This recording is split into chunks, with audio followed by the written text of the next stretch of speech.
بسم الله الرحمن الرحيم والشمس وضحاها والقمر إذا تلاها والنهار إذا جلاها والليل إذا يغشاها والسماء وما بناها والأرض وما طحاها ونفس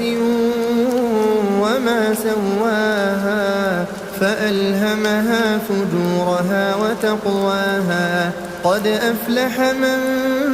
زكاها وقد خاب من دساها كذبت ثمود بطغواها إذ انبعث أشقاها فقال لهم رسول الله ناقة الله وسقياها فكذبوه فعقروها فدمدم عليهم ربهم بذنبهم فسواها ولا يخاف عقباها.